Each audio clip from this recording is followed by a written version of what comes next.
The way I always thought about a farmer is somebody who can select the right plants and animals, the right crops that are suited for the place where he is, and how to raise those economically. Now those decisions are made by corporations. We can have whatever kind of agriculture we want. All we have to do is develop policy that promotes it.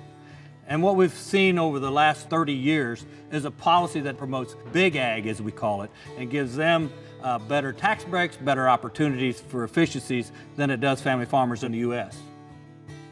We no longer have a real competitive market. It completely eliminates any control at the local level. We just don't have any markets. There's no true price discovery, and then you have maybe one buyer for the grain. You know, they can penalize you for quality, for protein, anything they can dream up to even discount the grain even further. And you have no options, but you take what they give you or not at all.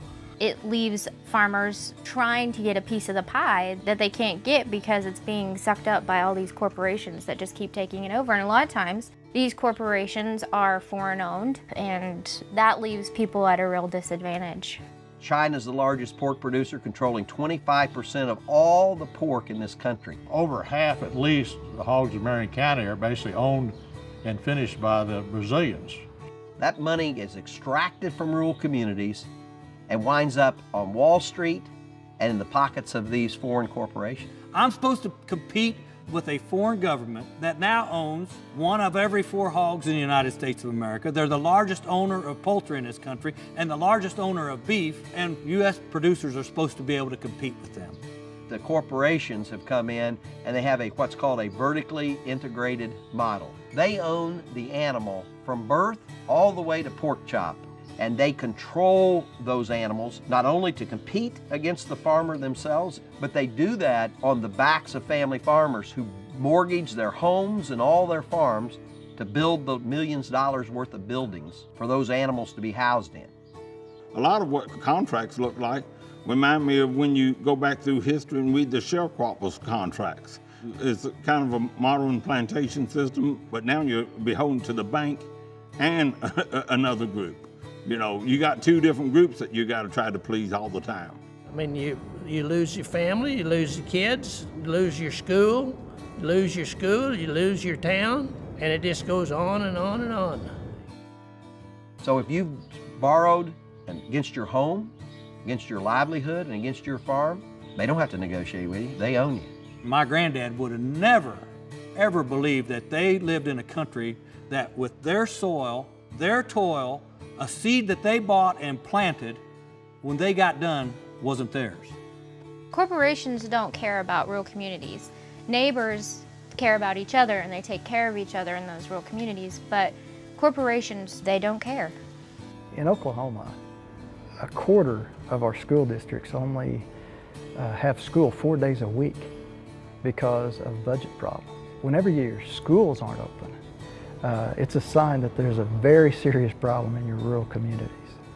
The farmer doesn't have the income to support the rural community. It's kind of like when I was a kid, the local farmer supported the hardware stores. There's no hardware store now. You got to go to Walmart to try to get a shovel. There used to be local businesses that were built around receiving the products from the farms.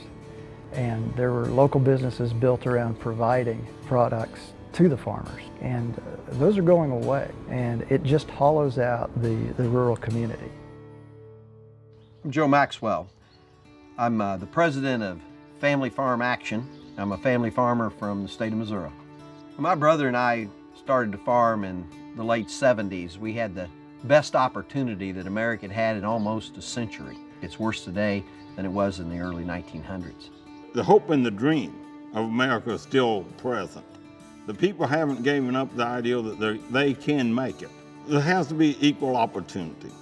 And that's how we'll all work together to continue the American dream. How do you win back rural America as Democrats? You stand for something. Get off the fence. You get on one side or the other. The Republicans already own the other side.